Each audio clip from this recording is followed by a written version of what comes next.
Assalamualaikum warahmatullahi wabarakatuh. Alhamdulillah wassalatu wassalamu ala Rasulillah. Segala puji dan puja kehadirat Allah Subhanahu wa taala, juga salawat dan taslim kepada Nabi besar Muhammad sallallahu alaihi wa ala alihi wa sahbihi wasallam. Nanti akan panjang lebar kita jelaskan insyaallah, namun saya akan bacakan dulu apa yang ditulis oleh penulis di sini. Beliau mengangkat sebuah hadis ya yang mulia, yaitu hadis yang diriwayatkan oleh Tirmidzi dan dihasankan oleh Syekh Albani dalam Sunan Tirmidzi atau Sahih Sunan Tirmidzi nomor 1999. Berbunyi dari Ubay bin Ka'ab radhiyallahu anhu, dia berkata, "Qultu ya Rasulullah, inni ukthiru as-salata 'alaika, fakam aj'alu laka min salati?" Faqala ma syi'ta, qala qultu ar-rub'a, qala ma syi'ta fa in zidta fa huwa khairun lak. Qultu an-nisfa, qala ma syi'ta فإن زدت فهو خير لك. قال قلت فالثلثين قال ما شئت فإن زدت فهو خير لك. فقلت أجعل لك صلاتي كلها. قال إذن يكفى همك ويغفر لك ذنبك. Terjemahannya, Ubay bin Ka'ab radhiyallahu anhu, seorang sahabat yang mulia, berkata, "Wahai Rasulullah, aku banyak bersalawat pada Anda. Lalu idealnya berapa bagian dari doaku yang aku berikan untuk bersalawat kepada Anda?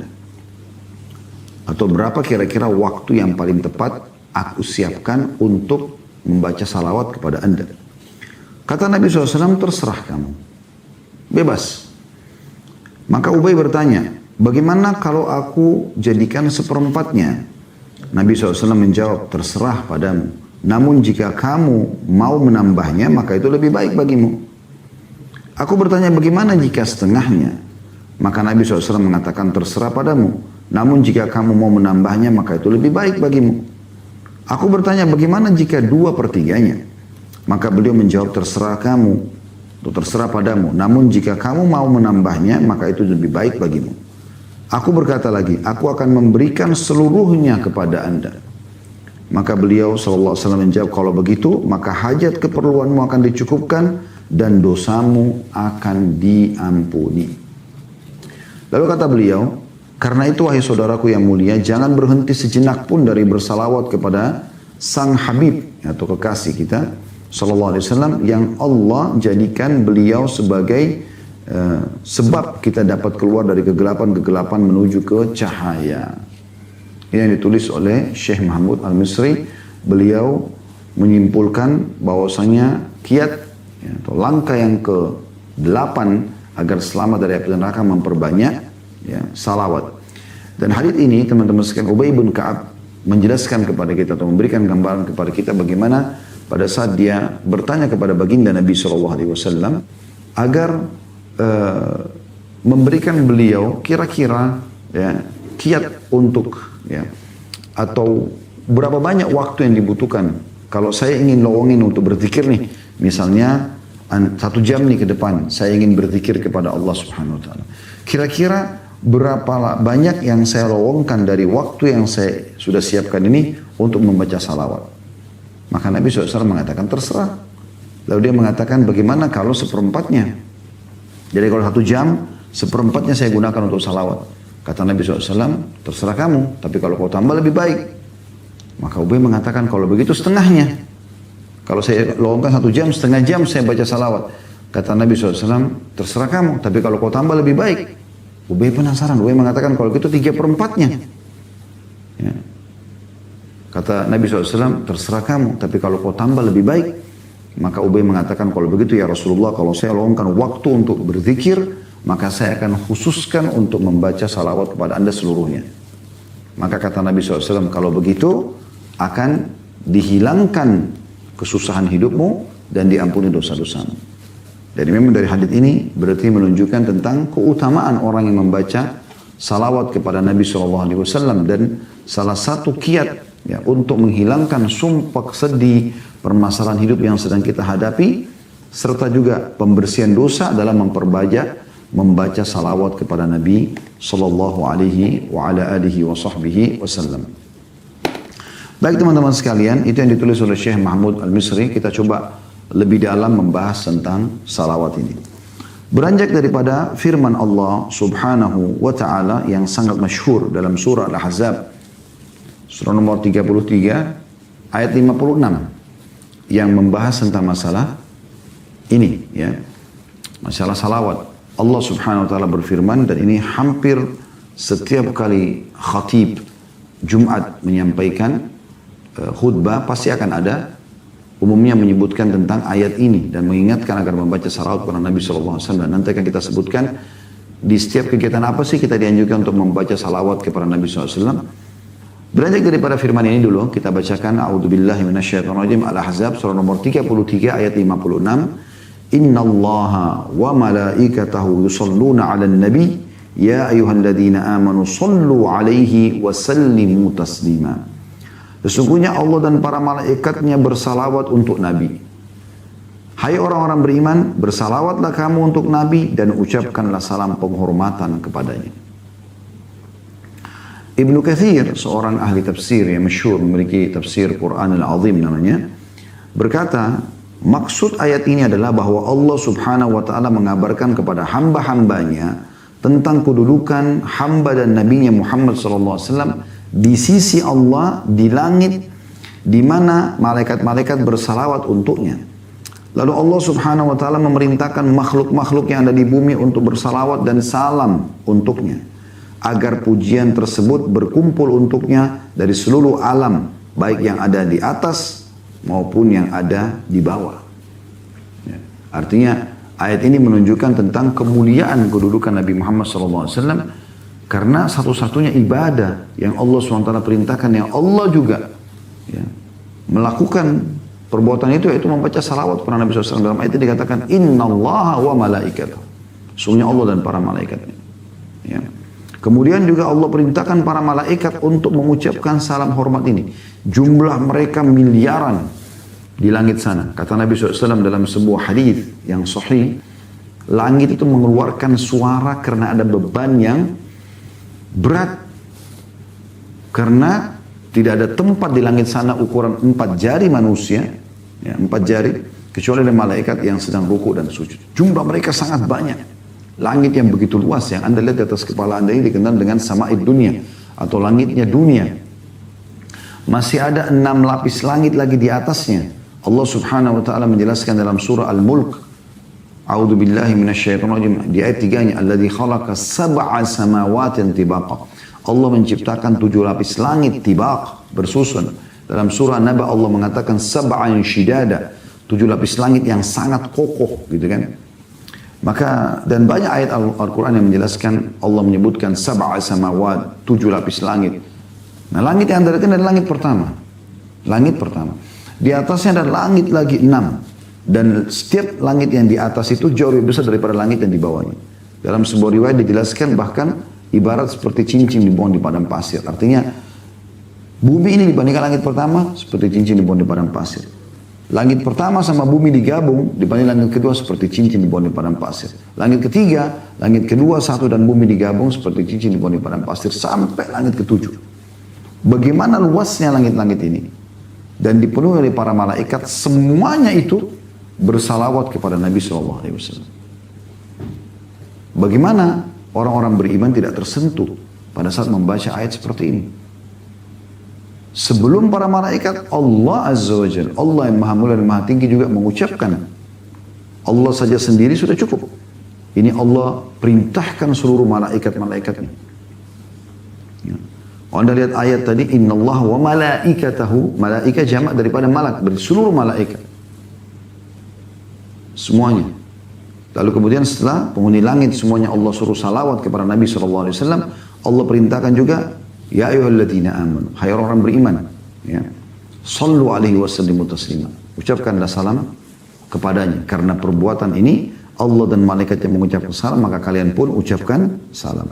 Ibnu Qayyim rahimahullah berkata dalam buku Jala'ul Afham, membahas tentang makna ayat ini, surah Al-Ahzab, surah nomor 33 ayat 56, kata beliau bahwa jika Allah dan malaikat-malaikatnya bersalawat untuk Rasulnya, maka hendaklah kalian juga bersalawat dan salam untuknya, karena kalian telah mendapatkan berkah risalah dari usahanya.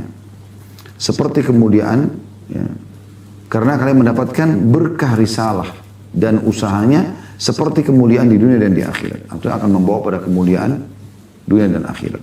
Artinya dengan perjuangan Nabi SAW yang menerima risalah langit ini, 13 tahun fase Mekah semuanya dengan hinaan, cacian, ya, puncaknya diusir dari kampung halamannya Mekah, dan 10 tahun fase Madinah semuanya dengan, ya, perjuangan, peperangan, ya, suka dukanya menang kalah gitu kan, sampai akhirnya sampailah agama ini kepada kita semua.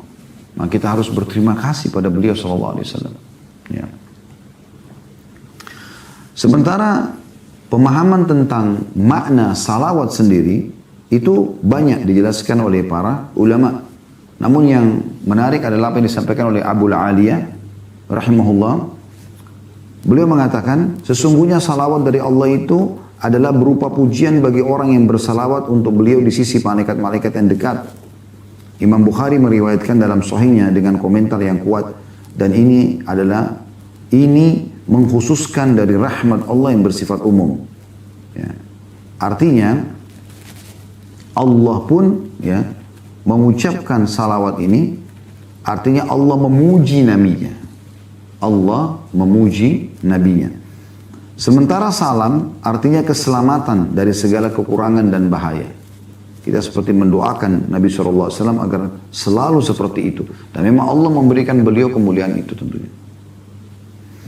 Sementara hukum salawat sendiri, ya, bisa kita katakan umumnya ulama, ya, seperti misalnya dalam madhab Hambali, ya, madhab Imam Ahmad, dianggap bahwasanya salawat itu dalam tasyahud akhir termasuk rukun-rukun sholat. Artinya kalau tidak dibaca batal sholatnya, saking tingginya kedudukan salawat. Al-Qadi Abu Bakar bin Bakir berkata, Allah subhanahu wa ta'ala telah mewajibkan makhluknya untuk bersalawat dan salam untuk nabinya, dan tidak menjadikan itu dalam waktu tertentu saja. Jadi yang wajib adalah hendaklah seseorang memperbanyak salawat dan salam untuk beliau dan tidak melalaikannya. Jadi selain memang dijelaskan bahwasanya dalam madhab Hambali, salawat di tahiyat terakhir itu, atau di tahiyat umumnya, adalah wajib, rukun daripada rukun sholat. Tidak dibaca berarti batal sholatnya gitu. Saking tingginya kedudukan itu. Lalu kemudian dikuatkan lagi dengan pendapat tadi Al-Qadi Abu Bakar bin Bakir.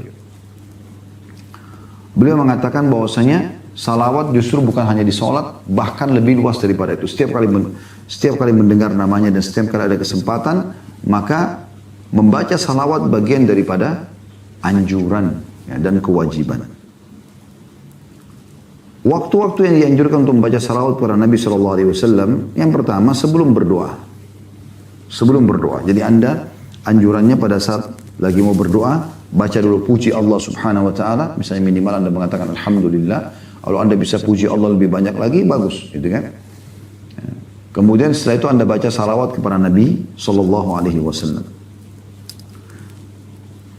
Dari Fadhalah bin Abid radhiyallahu anhu, beliau berkata, Rasulullah SAW mendengar seorang laki-laki berdoa dalam sholatnya, tapi tidak bersalawat untuk Nabi SAW, maka beliau bersabda, orang ini tergesa-gesa. Lalu beliau memanggil orang tersebut dan bersabda kepadanya dan kepada orang lain, idza shalla ahadukum falyabda bitahmidillahi wassana'i alaihi, thumma yusalli ala nabi, thumma liyad'u ba'du bima sya'. Bila salah seorang dari kalian berdoa, makna sholat sini berdoa, ya, maka hendaklah yang memulainya dengan pujian dan sanjungan kepada Allah. Tadi saya bilang minimal Alhamdulillah. Anda boleh puji Allah lebih banyak daripada itu. Kemudian dia membaca salawat untuk Nabi. Kemudian setelah itu dia boleh berdoa apa saja. Diriwayatkan oleh Abu Dawud, Tirmidzi, Ahmad dan Al-Hakim. Dari hadis ini kita ambil pelajaran bahwasanya Nabi SAW menegur sahabat yang tiba-tiba langsung berdoa.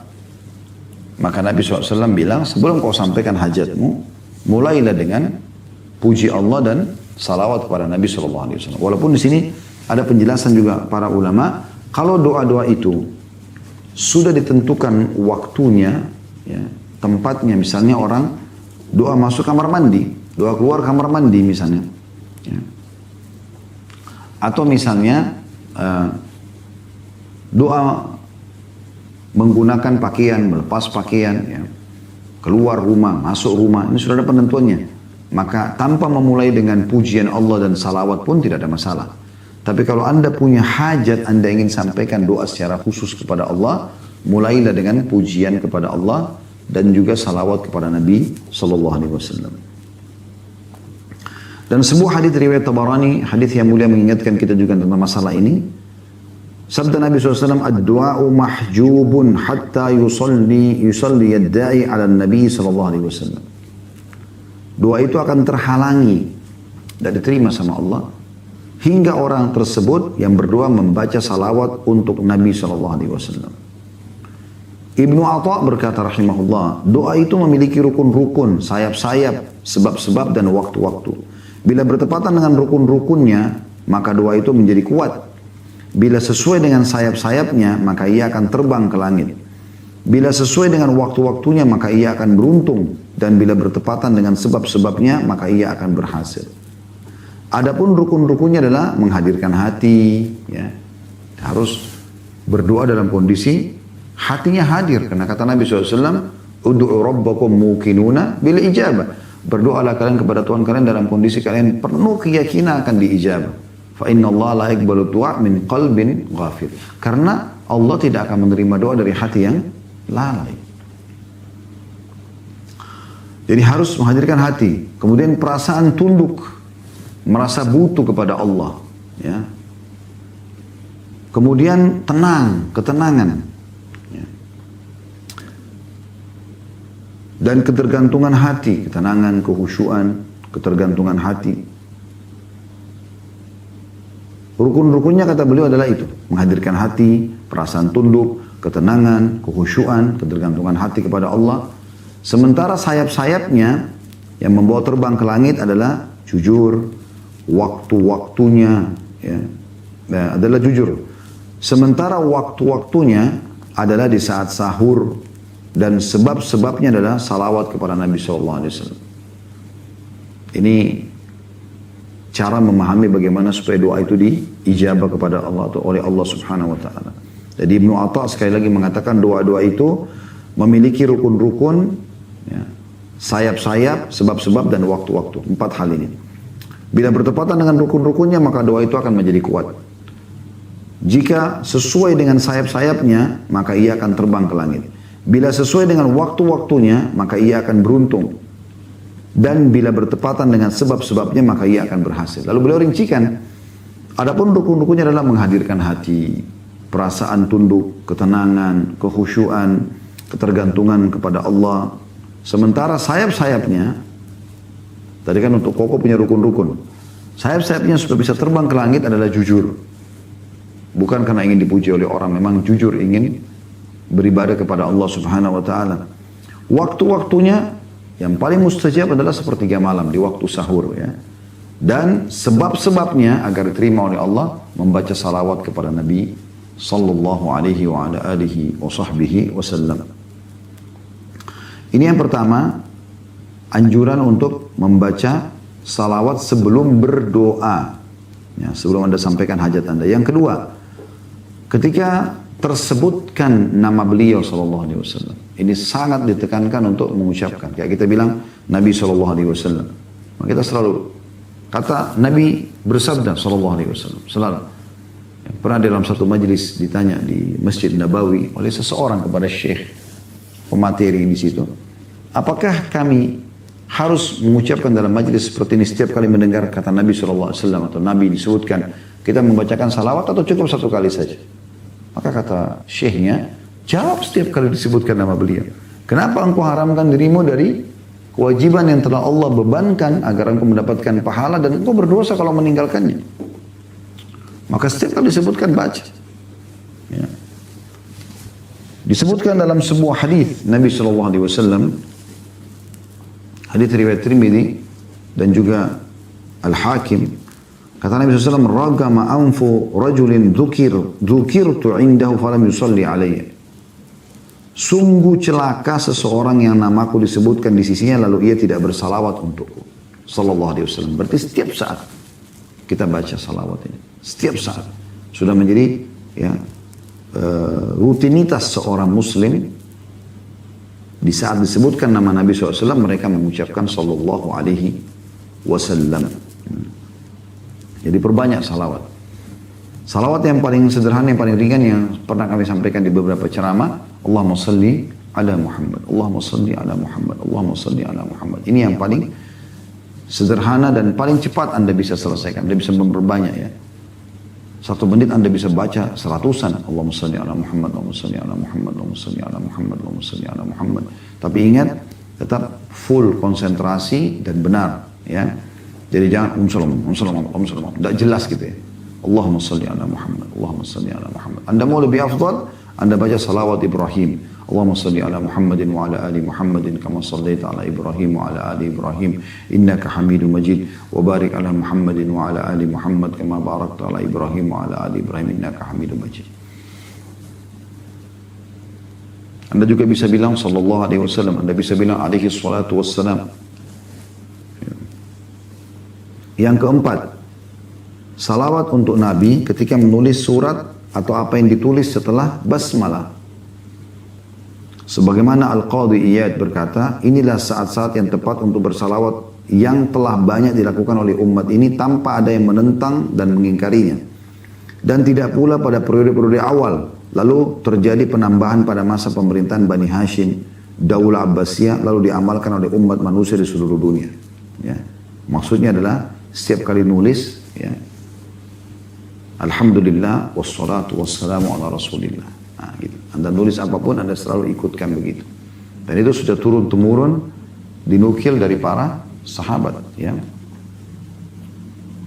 Kemudian yang kelima, ketika masuk dan keluar masjid, ini juga baca salawat kepada Nabi SAW.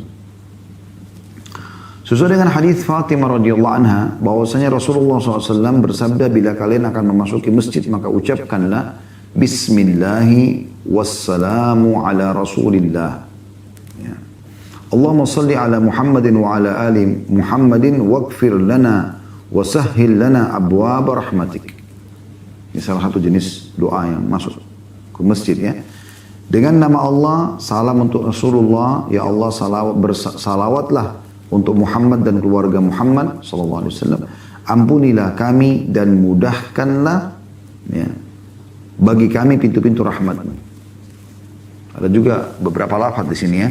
Ada juga alhamdulillah wassalatu wassalamu ala Rasulillah. Begitu saya langsung segala puji bagi Allah, atau bismillah wassalatu wassalamu ala Rasulillah, dengan nama Allah semoga salawat dan salam tercurahkan kepada Nabi SAW. Lalu langsung masuk kedua, Allah maftah li abwaab rahmatik, ya Allah bukakanlah bagiku pintu-pintu rahmat-Mu. Ya. Jadi ada beberapa lafaz di sini, tapi umumnya semua dimulai dengan bismillah wassalatu wassalamu ala Rasulillah.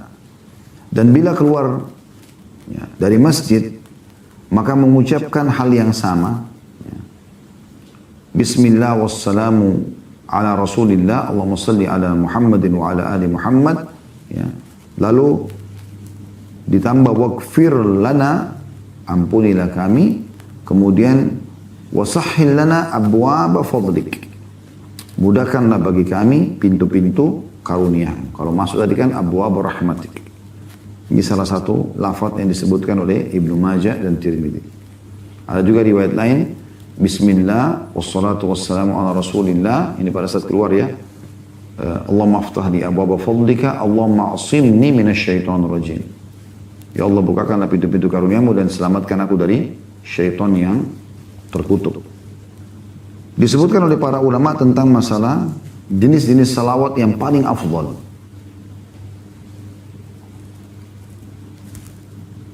Disebutkan bahwasanya dalam sebuah riwayat ya, dari Abi Muhammad bin Ajrah radhiyallahu anhu, beliau mengatakan Rasulullah SAW keluar kepada kami, lalu aku pun bertanya, wahai Rasulullah, kami telah mengetahui bagaimana kami memberi salam kepada Anda. Maka bagaimana kami bersalawat untuk Anda? Maka beliau bersabda, katakanlah Allahumma barik ala Muhammadin wa ala ali Muhammad kama barakta ala ali Ibrahim innaka Hamidum Majid. Ya Allah berkatilah Muhammad dan keluarga Muhammad sebagaimana engkau telah memberkati keluarga Ibrahim. Sesungguhnya engkau lah maha terpuji lagi maha pemurah. Hadis ini riwayat Bukhari Muslim. Ya. Salam bisa dikatakan Assalamualaikum ya Rasulullah misalnya kan. Tapi salawatnya seperti apa? Maka Nabi SAW menyebutkan Allahumma barik ala Muhammadin, ini masuk dalam istilah salawat. Kemudian dari hadis Abi Hamid As-Sa'di radhiyallahu anhu, beliau berkata, para sahabat bertanya, ya Rasulullah, bagaimana kami bersalawat untuk Anda? Maka beliau mengatakan dalam lafaz yang lain, hadis ini juga Bukhari Muslim ya. Allahumma salli ala Muhammadin wa ala azwajihi wa dhurriyyatihi kama sallaita ala Ibrahim wa barik ala Muhammadin wa ala azwaji wa dhurriyyati kama barakta ala Ibrahim innaka Hamidum Majid. Nah, lafaz ini yang masih jarang diamalkan sebenarnya. Ada disebutkan istri-istri Nabi di sini. Ya Allah, berilah salawat untuk Muhammad, istri-istri dan keturunannya. Sebagaimana engkau memberi salawat untuk Ibrahim, berkatilah Muhammad, istri-istri dan keturunannya. Sebagaimana engkau memberkati Ibrahim, sungguhnya engkau maha terpuji lagi maha pemurah. Kedua buah hadis ini diriwayatkan oleh Bukhari dan Muslim. Dan ini adalah salawat yang paling afdal. Ya. Karena sahabat menanyakan bagaimana kami bersalawat kepada Anda. Maka Nabi SAW sebutkan ini. Selain dibaca pada saat tahiyat, dan ini tadi sudah kita katakan dalam mazhab Hanabila atau Imam Ahmad, ya, itu dijadikan sebagai rukun dari rukun-rukun sholat. Dan juga memang anjurannya ini dibaca di luar sholat. Ya, karena dalam riwayat ini Nabi SAW tidak katakan bacalah dalam sholat kalian.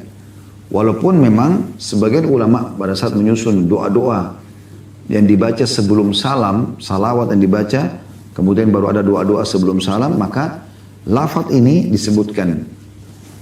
Allahumma salli ala Muhammadin wa azwaji wa dhurriyyati.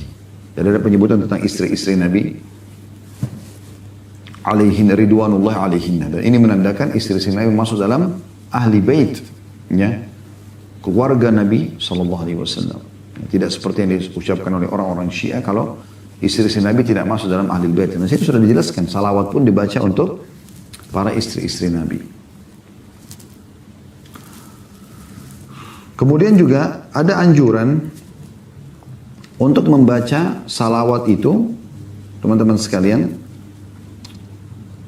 Kalau tadi yang kelima masuk dan keluar masjid, yang keenam selepas mendengarkan azan. Ya. Beranjak daripada hadis Nabi SAW dari Umar radhiyallahu anhu, beliau meriwayatkan hadis ini bahwasanya Rasulullah SAW bersabda, "Idza sami'tumul mu'adzina faqulu mithla ma yaqul." Kalau kalian dengarkan muadzin sedang mengucapkan Allahu Akbar, Allahu Akbar, kalian ucapkan yang sama. Ya. وَصَلُّوا عَلَيَّ فَإِنَّهُ مَنْ صَلَّ عَلَيَّ مَرَّةً وَاحِدَةً صَلَّى اللَّهُ عَلَيْهِ عَشْرًا. Kemudian setelah mengikuti muadzin sampai La ilaha illallah, kalian juga ucapkan La ilaha illallah. Dalam riwayat lain, ikuti muadzin seperti yang diucapkan kecuali pada kata-kata Hayya 'alas shalah dan Hayya 'alal falah. Ucapkanlah pada saat itu La haula wa la quwata illa billah. Ya. Kata Nabi SAW, kalau kalian sudah dengarkan muadzin, ucapkan seperti yang diucapkan, kecuali di hayya as-salah, hayya al-falah, kalian bilang la haula wala quwwata illa billah. Lalu kalian bacalah salawat untuk. Karena siapa yang membaca salawat untukku satu kali saja. Ingat tadi salawat ya. Allahumma salli ala Muhammadin wa ala ali Muhammadin kama sallaita ala Ibrahim wa ala ali Ibrahim innaka Hamidum Majid. Ya, seperti biasa Anda baca di tahiyat. Atau Allahumma salli ala Muhammadin, ya, wa ala ali Muhammadin kama sallaita ala ali Ibrahim. Tidak disebutkan lagi Ibrahim tapi langsung ali Ibrahim innaka Hamidum Majid. Wa barik ala Muhammadin wa ala ali Muhammadin kama barakta ala ali Ibrahim innaka Hamidum Majid. Atau lafaz tadi yang terakhir kita sebutkan Allahumma salli ala Muhammadin wa azwajihi wa dhurriyyatihi kama sallaita ala ali Ibrahim innaka Hamidum Majid wa barik ala Muhammadin wa azwaji wa dhurriyyati kama barakta ala ali Ibrahim innaka Hamidum Majid. Ya. Kita baca itu setelah mengikuti muadzin, ya. Dan Anda tahu antara azan dan iqamah diijabah doa. Tapi sebelum Anda berdoa, maka Anda membaca dulu salawat kepada Nabi SAW. Kata beliau, siapa yang membaca salawat kepada aku satu kali, fa inna man shalla alayya marratan wahidah, sallallahu alaihi ashra. Karena Allah akan mengucapkan salam kepadanya. Allah akan memberikan kepada dia rahmat, memenuhi kebutuhannya 10 kali. Kalau dia baca sekali saja salawat, maka diberikan 10 rahmat Allah. Anda bisa bayangkan teman-teman sekalian.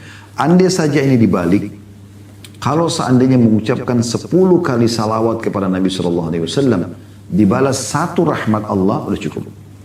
Bagaimana dengan baca 1 kali salawat 10 rahmat? Sementara rahmat Allah wasi'at kulla syai', meliputi segala sesuatunya. Kita masuk surga justru dengan rahmat Allah Subhanahu wa taala. Rahmat itu mudah kita dapatkan dengan membaca salawat kepada manusia terbaik ini, kekasih setiap orang beriman, Nabi Muhammad sallallahu alaihi wasallam. Thumma salu liyal wasila, kemudian mintalah untukku al-wasilah. Fa inna manzilatun fil jannati la tanbaghi illa li'abdin min ibadillah. Karena dia adalah kedudukan tertinggi di surga, tidak layak kecuali untuk 1 orang saja. Ya. Dari hamba-hamba Allah. Wa arju an akuna huwa. Aku berharap akulah pemilik itu. Al-wasilah tadi. Istana termewah di surga, tempat tertinggi. Faman sa'ala liyal wasilah tahallat alaihi syafa'ah. Dan siapa yang memohon untukku al-wasilah, tadi tempat tertinggi di surga hanya dimiliki nanti untuk 1 orang saja, maka dia akan mendapatkan syafaat atau pertolongan Nabi SAW agar masuk ke dalam surga. Hadis ini diriwayatkan oleh Imam Muslim. Kemudian yang ketujuh, anjuran untuk membaca di pagi hari dan sore hari. Minimal 10 kali. Sebagaimana hadis diriwayatkan oleh Tabarani, kata Nabi SAW, Man shalla alayya hina yusbihu ashran, wa hina yumsi ashran, adrakathu syafa'ati. Barang siapa yang bersalawat untukku di waktu pagi 10 kali, dan di waktu sore 10 kali, maka ia berhak mendapatkan syafaatku. Ini yang ketujuh, yaitu membaca 10 kali di pagi, 10 kali di sore. Masukkan dalam zikir pagi petang Anda, gitu kan? Yang kedelapan, anjuran untuk membaca kapan saja ada kesempatan, memperbanyak, menjadikannya sebagai zikir. Ya'qub bin Zaid bin Talha At-Taimi berkata radhiyallahu anhu, Rasulullah SAW bersabda, telah datang kepadaku malaikat dari Tuhanku dan berkata, tidaklah seorang hamba yang bersalawat untukmu sekali kecuali Allah akan bersalawat untuknya 10 kali. Maka seseorang menuju kepadanya dan bertanya, ya Rasulullah, apakah saya jadikan seperdua doaku untukmu? Maka dia mengatakan, jika engkau mau. Lalu orang itu mengatakan, apakah saya jadikan 1/3 doaku? Ya, maksudnya waktu aku berdoa, waktu aku berzikir, 1/3 yang aku pakai salawat. Kata Nabi SAW, jika kamu mau. Ia bertanya, kalau gitu aku jadikan seluruh doaku. Kata Nabi SAW, jika demikian cukuplah Allah sebagai motivasi dunia dan akhirat. Ya. Dan ini Syekh Albani mensahihkan riwayat ini. Jadi ini mirip dengan riwayat dari Ubay bin Ka'ab, tapi bedanya adalah orang ini tidak disebutkan kalau dia Ubay. Cuma orang ini mengatakan dia akan menjadikan seluruh waktu yang dia luangkan untuk berzikir atau berdoa, itu untuk baca salawat kepada Nabi SAW.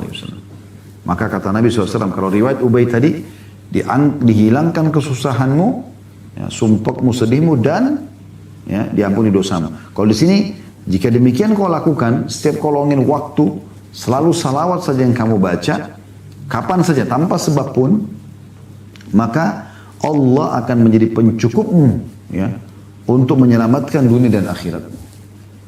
Ini luar biasa nih, berarti punya keutamaan yang luar biasa. Salawat kepada Nabi Sallallahu Alaihi Wasallam. Ya. Dan kita perlu ketahui bahwasanya salam yang kita sampaikan disampaikan langsung ke Nabi SAW walaupun beliau sudah wafat, teman-teman sekalian. Tapi seakan-akan beliau hidup dan sampai kepada beliau salawat itu. Beranjak daripada hadis yang diriwayatkan oleh An-Nasai dan juga Al-Hakim.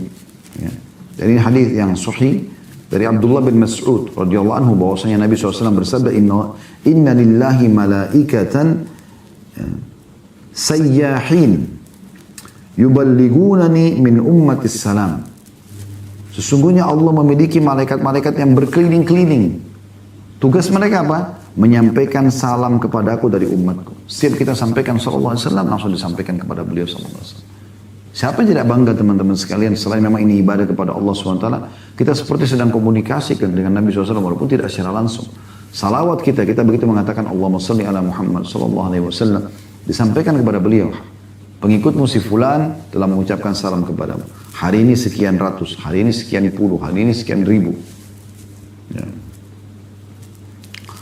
Dan Nabi SAW juga mengatakan dalam hadis riwayat Bukhari, An-Nasai, riwayat Hakim, ya, dan Ahmad, kata Nabi SAW, barang siapa yang bersalawat untukku sekali, maka Allah akan bersalawat untuknya 10 kali. Diampuni 10 dosa-dosanya dan diangkat baginya 10 derajat. Jadi ada tambahan di sini lafaznya. Jadi bukan hanya Allah mengucapkan salam kepadanya, tapi akan diampuni setiap kali dia mengatakan sallallahu alaihi wasallam 10 dosa dan diangkat 10 derajat. Ini keutamaan yang sangat besar yang harusnya tidak luput dari setiap orang di antara kita. Ya.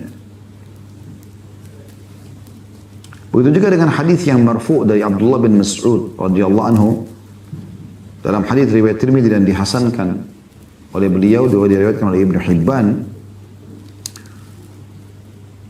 Kata Ibnu Mas'ud, manusia yang paling utama di sisi ini hadis Nabi SAW ini. Manusia yang paling utama di sisiku, ya, pada hari kiamat adalah orang yang paling banyak bersalawat untuk maksudnya manusia yang paling sangat dekat dengan Nabi SAW nanti pada hari kiamat itu adalah orang-orang yang memperbanyak salawat kepada Nabi SAW. Jadi perbanyaklah salawat teman-teman sekalian. Kemuliaan apa lagi teman-teman sekalian yang kita harapkan lebih daripada Nabi SAW menjadikan kita orang yang dekat dengan beliau. Walaupun kita bukan punya hubungan kekerabatan misalnya. Kita bukan sosok sahabat yang telah berkorban dalam hidup beliau. Kita adalah orang yang sangat jauh. Lahir setelah beliau wafat sekian ribu tahun. Tapi Nabi SAW masih menyebutkan dalam hadis yang kita sebutkan. Orang yang paling dekat nanti majelisnya denganku pada hari kiamat adalah orang yang paling banyak membaca salawat kepada aku. Jadi kita masih bisa mendapatkan kemuliaan itu dengan cara sering saja lidah kita mengucapkan sallallahu alaihi wasallam, alaihi salatu wassalam, Allahumma salli ala Muhammadin wa ala ali Muhammad, dan seterusnya. Sementara teman-teman sekalian, sebelum kita buka pertanyaan, saya akan coba masuk ke poin penting. Ada celaan justru bagi orang yang tidak mau baca salawat. Selain memang dia berdosa, ada celaan-celaannya ya. Seperti hadis Nabi SAW yang diriwayatkan oleh Tirmidzi dan Al-Bazzar. Ya. Dari hadis Abu Hurairah radhiyallahu anhu, beliau berkata Rasulullah SAW bersabda, celakalah seseorang yang jika namaku disebutkan di sisinya, ia tidak bersalawat untuk. Celakalah seseorang yang memasuki bulan Ramadan, kemudian keluar sebelum ia diampuni. Dan celakalah seseorang, kedua orang tuanya telah tua, tapi keduanya tidak memasukkannya ke dalam surga. Ya. Jadi artinya di sini pernah Nabi SAW dalam hadis ya, beliau mengatakan amin, amin, amin 3 kali. Lalu kata para sahabat, ya Rasulullah, kenapa anda mengatakan amin? Ada apa? Kata Nabi SAW, tadi telah datang Jibril kepadaku lalu mengatakan kepadaku, celakalah seseorang yang disebutkan namamu, ya, yang dia tidak membaca salawat kepadamu. Maka aku mengatakan amin.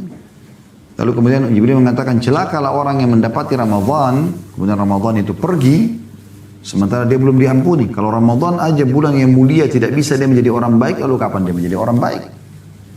Dan celakalah orang yang mendapatkan kedua orang tuanya, ya, masih hidup, sebenarnya dia masih bisa berbakti, tapi tidak memasukkannya ke dalam surga. Padahal tinggal pelayanan, tinggal patuh, memenuhi kebutuhan, ya, bersabar atas uji-ujian yang datang dari mereka, maka akan masuk ke dalam surga. Tapi saksi bahasan kita adalah ancaman di sini. Celaka berarti menandakan tidak baca salawat kepada Nabi SAW adalah dosa besar. Celaka di sini ada ancamannya.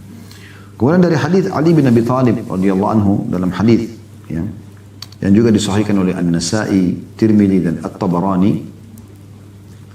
Kata Nabi SAW, al-bakhilu kullal bukhl. Ya. Al-bakhilu kullal bukhli alladhi dzukirtu indahu falam yusalli alayya. Orang yang paling pelit ya, adalah seseorang yang jika namaku disebutkan ia tidak bersalawat kepadaku sallallahu alaihi wasallam. Ini orang yang paling pelit. Dengar kata Nabi disebutkan, Nabi Muhammad, dia diam saja. Akhi dan ukhti, bilang sallallahu alaihi wasallam. Sallallahu alaihi wa ala alihi wa sahbihi wasallam. Sallallahu alaihi wa azwaji wa dhurriyyatihi. Ya. Ucapkan salam. Alaihi salatu wassalam. Dan anda tahu, bakhil ini, pelit ini teman-teman, masuk dalam kategori dosa besar. Pelit itu adalah masuk dalam kategori dosa besar. Anda bisa baca dalam kitab dosa besarnya Imam Az-Zahabi, ya. Kemudian Muhammad At-Tamimi dalam buku beliau Al-Kabair juga. Kemudian juga ada buku sebagian besar ulama yang nulis dosa besar, mereka masukkan bakhil itu salah satu dari kategori dosa besar. Ya. Karena banyak dalil yang mengancam tentang orang yang bakhil, gitu kan. Di antaranya hadits Bukhari Muslim yang kata Nabi SAW, ya, lapangkanlah rezeki orang yang bersedekah di pagi hari, ya. Kemudian hancurkan atau binasakanlah orang yang bakhil. Kata Ibnu Hajar, hancurkan hartanya dan hancurkan jiwanya. Itu orang bakhil. Jadi ada ancamannya gitu. Tapi Nabi SAW mengatakan, al-bakhilu kullal bukhl. Puncak daripada kebakhilan itu justru, alladhi dhukirtu indahu falam yusalli aliyya. Yang dia dengar nama aku disebutkan depannya tapi tidak mau salawat kepadaku. Sallallahu alaihi wasallam. Kemudian hadits Ibnu Abbas radhiyallahu anhu disahihkan oleh Syekh Albani hadits ini. Kata Nabi SAW, man nasiya as-salata alayya khuti'a tariqal jannah. Barang siapa yang lupa mengucapkan salawat untukku, maka ia telah menyalahi jalan surga. Bukan karena dia lupa, ya. Enggak. Memang dia disebutkan nama Nabi tidak mau. Doa-doa tadi yang sudah kita katakan, ada beberapa jenis waktu untuk bersalawat, juga diluputi begitu saja. Kenapa akhir dan ukhti tidak jadikan ini sebagai zikir kita? Salawat kepada Nabi SAW. Abu Hurairah juga meriwayatkan bahwasanya Abul Qasim bersabda, Nabi SAW maksudnya Abul Qasim. Suatu kaum yang duduk pada satu majlis, lalu mereka bubar sebelum zikir kepada Allah dan bersalawat untuk Nabi SAW, maka Allah akan menimpakan kebatilan atas mereka. Bila ia menghendaki, kerugian maksudnya. Bila Allah menghendaki, maka Allah akan menyiksa mereka, dan bila Allah menghendaki, Allah akan mengampuni mereka. Hadis riwayat Tirmidzi dan disahihkan oleh beliau, juga diriwayatkan oleh Abu Daud. Bayangkan di sini penekanannya penting sekali, ya. Artinya kalau ada orang dulu dalam satu majelis, duduk apapun, duduk keluarga kah, sama teman-teman kah, tidak pernah, ya, dalam majelis itu menyebut nama Allah sekalipun, tidak membaca salawat kepada Nabi SAW sekalipun. Makanya tadi minimal pada saat membuka majelis itu, alhamdulillah wassalatu wassalamu rasulullah, buka dengan itu atau tutup dengan itu. Alhamdulillah sudah selesai dan kita ucapkan salawat kepada Nabi SAW. Lalu tutup, alhamdulillah. Dengan kafaratul majlis misalnya. Jadi kita kalau tidak ada sama sekali menyebut nama Allah atau salawat kepada Nabi SAW, maka mereka punya ancaman. Kalau Allah mau, Allah hukum mereka. Kalau Allah mau, baru Allah ampuni.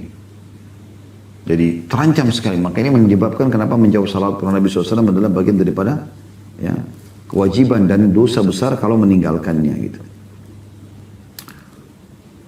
Tirmidzi mengatakan, sebagian ulama berkata jika seseorang bersalawat untuk Nabi SAW sekali dalam satu majlis, maka itu sudah memadahi dalam majlis tersebut. Maksudnya satu sekali aja, kayak tadi pembukaannya, alhamdulillah wassalatu wassalamu rasulullah, sudah cukup.